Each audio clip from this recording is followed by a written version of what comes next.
The NFLPA's third annual survey was released. Chase, I know you were a player rep for 9 years. You were part of some of those meetings where you guys came up with this idea to basically give grades to every single team in football. How'd those meetings go in terms of like what you guys were trying to really get to the bottom of? I think the genesis of the whole situation was we wanted a way as players to take back a little bit of control from teams and owners and to get our voice out there, right? And I think the biggest way we were able to do it, it all started around free agency. And that's why they released it a couple weeks before free agency, is because they want impending free agents to have a say, or to be able to hear and to be able to see what teams are like. And so I remember the first one dropped, remember it got a lot of traction because they were like, I think Clark Hunt was graded like a D in the first one, and then the Chiefs cafeteria was low, and then this year the Bengals cafeteria is an F. It just gives ways, and it's not for these like big money, big ticket free agents, right? There's only a few of those a team. Most of your roster is made up of, the league minimum to, $3 to $4 million guys. So there's a lot of free agents every year going to these teams. Well, think if I have a similar situation, just say, okay, I have $3 million on a 1-year deal and I'm a backup linebacker for the Chiefs, or I have a $3 million deal for the Ravens, and both are great organizations. Well, both win a lot. Both, the Chiefs may not be good. Let's go Bills and Ravens because the Chiefs just win it every year. I was like, what am I using? Okay, let's go Bills and Ravens. Where am I going? Like pretty much similar. Yeah, pretty much similar. And well, the Bills report card, man, Sean McDermott's an A+, and this locker room's an A, and this travel's an A. But the Ravens, and I'm not saying this is it. I'm just using them as an example.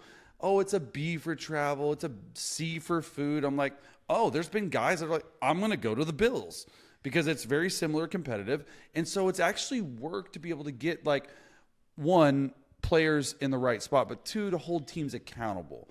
Because in the past, no one really knew this. And now it's all about the media side of things where you're actually seeing this and you're hoping it helps promote change. What's the one area that you always paid attention to, or at least when these surveys come out? Like, what's the one Great section? question. You Travel. Why? Travel for me is huge because there's teams that don't fly their guys first class or their starters first class, and it pisses me off. It pisses a lot of players off, and that seems like such a little, oh, Jay, you're crying about first class. I'm just being honest with what people and guys think about at this level. Like, I remember, it's well known, I've said this story before. In 2015, I was with the Chiefs, and we flew overseas to play the Lions, and we left on Thursday night, and we were over there Friday, Saturday, Sunday. We ended up beating the crap out of the Lions, but we took a flight over there, and all the coaches and some of the coaches' wives were in first-class lay-down seats, and we have 5 of our starting offensive linemen that are right next to each other where they can't even fit into a seat for 10 hours. Like, that's the type of stuff that, like, yeah, look, people don't talk about it enough and a lot, but, like, stuff like that. So I'd always paid attention to the travel part of things. Yeah, no, I get that. The top 2 coaches' grades were the new guys, Raheem Morris and Dan Quinn, which that doesn't surprise me because, No, but at the same great. time, Same with, Quinn too. Yeah. And the Vikings and Dolphins, they were 1-2 for the second year in a row. So Vikings are crushing it in this survey. It is unbelievable how it seems like it's such a first-class organization. Quite honestly, it starts with KOC too. Like, Kevin O'Connell is on it. He, like, every single aspect of the organization. Yeah.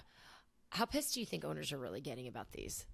Mad. No, absolutely mad. And that, for the NFLPA, the Player Association, just to piss the owners off and to make some change, it's worked. That is exactly what they wanted to do. The owners want everything in secrecy, right? They're 32 billionaires. They don't want this stuff getting out, but it is. Yeah, it is. Jets got some bad grades, but here's the one thing with Woody Johnson. He said in a press conference recently, right after they made their hires, that he needs to be a better owner. That he needs to look in the mirror and make some changes. So I wonder if some of the stuff that he discovered about his organization through the NFLPA survey, if he's going to address some of those things, right? Because it's got to be embarrassing, and the image of how you conduct business, you want it to reflect well.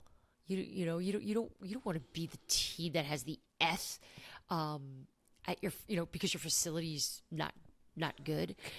No doubt.